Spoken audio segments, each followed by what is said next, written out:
Recta final en Venezuela para las elecciones municipales del 8 de diciembre. Este domingo, las campañas del oficialismo y también de la oposición llevaron a cabo sus respectivos cierres de campaña con miras en los primeros comicios desde que la oposición logró ganar terreno electoral tras las presidenciales del 14 de abril. Mientras que desde la Mesa de la Unidad Democrática se asegura que las elecciones servirán para castigar al régimen de Nicolás Maduro, el chavismo señala que es la oportunidad para consolidar el proyecto socialista.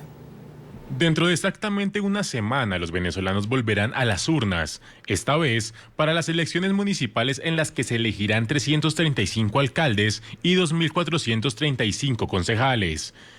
Comicios que generan gran expectativa porque será la primera vez que el oficialismo enfrente a una fortalecida oposición tras las elecciones presidenciales donde Nicolás Maduro fue declarado como ganador por el Consejo Nacional Electoral por un corto margen de 200.000 votos contra el líder opositor Enrique Capriles. Podemos decirle a todas las electoras y los electores, una vez más, el Consejo Nacional Electoral garantiza los resultados electorales. Desde las filas de la Mesa de la Unidad Democrática señalan que estas elecciones serán un juicio del pueblo contra la administración Maduro. Y ese cambio el 8 de diciembre tenemos que expresarlo. Yo no digo que esto todo se concreta en el 8 de diciembre. Yo lo que creo que el 8 de diciembre es una oportunidad clave histórica de los venezolanos hablar para decidir qué va a ser el año 2014, para decidir qué es lo que viene en nuestro país. Sin embargo, desde el oficialismo ven el proceso electoral como un nuevo paso para consolidar el proyecto socialista. En una entrevista a un medio local, Maduro afirmó que una vez se revelen los resultados, llamará a Miraflores a los candidatos ganadores para iniciar un trabajo conjunto bajo el denominado Plan de la Patria. Proyecto escrito por el fallecido Hugo Chávez que el líder del oficialismo pretende convertir en ley nacional y de ese modo obligar a los alcaldes, gobernadores y funcionarios a gobernar bajo las consignas del chavismo. Otra de las controversias de los comicios electorales es la designación de los candidatos oficialistas. La elección de músicos, deportistas, presentadores y periodistas sin experiencia en administración pública fue calificado por la oposición como una burla y una banalización de la política. Establecemos contacto en Caracas con Ramón José Medina, secretario adjunto de la Mesa de Unidad Democrática y director general de la campaña municipal a nivel nacional. Bienvenido, muy amable. Buenas noches, muy amable a ustedes para permitirme hablar con su audiencia en América Latina y Estados Unidos. Señor Medina, ¿por qué, según la Mesa de la Unidad Democrática, estas elecciones serán un juicio contra Nicolás Maduro y no, por el contrario, un respaldo hacia el oficialismo?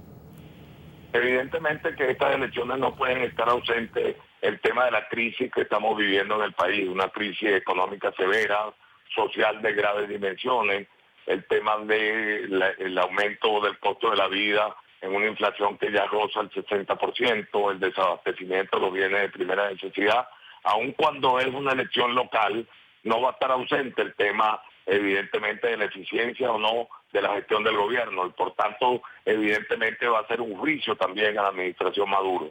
La oposición reunida en la Mesa de la Unidad Democrática va a obtener con toda seguridad la mayoría de los votos del próximo 8 de diciembre, lo cual es una señal clara de que este gobierno o cambia el rumbo o definitivamente tendrá que buscar una salida de orden democrático en el cual sea sustituido. Pero ¿cuál es esa salida en el orden democrático en el que pueda ser sustituido, como usted lo ha dicho? Sí, también es cierto que para muchos de la oposición y algunos sectores del país aseguran que, bueno, hay problemas en cuanto al Consejo Nacional Electoral, hay problemas en cuanto a la selección de los propios candidatos de la Mesa de la Unidad Democrática y que han sido criticados. E incluso dicen que pareciera que no existe una diferencia muy clara en cómo se manejan los asuntos dentro del Partido Socialista Unido de Venezuela a la Mesa de la Unidad Democrática. Esto lo pudimos ver en una entrevista que le hicimos hoy, incluso ¿cuál sería su mensaje a líderes de la oposición, como por ejemplo Pablo Medina? Yo no sé a quién entrevistó usted el día de hoy, Pablo pero Medina. la verdad es que la Mesa de la Unidad Democrática cada día parece mucho más fortalecida con resultados evidentes que han dado los últimos eventos electorales. Ya aún con la adversidad del sistema electoral venezolano y de lo conculcado que está el Consejo Nacional Electoral, hemos dado muestras de triunfo. Lo importante es que desde el punto de vista constitucional hay salida. La constituyente, la reforma constitucional, la revocatoria de los parlamentarios, es decir, un sinnúmero de posibilidades que están abiertas en la Constitución, que pueden ser ejercidas ante la proximidad que tenemos de una catástrofe desde el punto de vista social y económico como la que está viviendo Venezuela. Señor Medina, insisto un poco y en su concepto, ¿están dadas las garantías electorales? Bueno, nosotros hemos venido siempre participando con las debilidades que tenemos. Cada día hemos ido mejorando. El 14 de abril fue una excelente oportunidad para demostrar que no solo somos mayoría, sino que también tenemos una presencia efectiva y eficiente en todas y cada una de las mesas electorales. Hoy día, después de lo que sucedió el 14 de abril, hemos logrado que el registro electoral sea limpiado más de 230.000 fallecidos que aparecían anteriormente en el registro. Unos 30.000 homónimos que igualmente aparecían y hemos eliminado el voto asistido. 3 de las figuras más perniciosas en el proceso electoral del 14 de abril. Señor Ramos José Medina, gracias por haber estado con nosotros para toda Latinoamérica, los Estados Unidos y el Caribe, director general de la campaña municipal de la Mesa de la Unidad Democrática. Gracias a ustedes.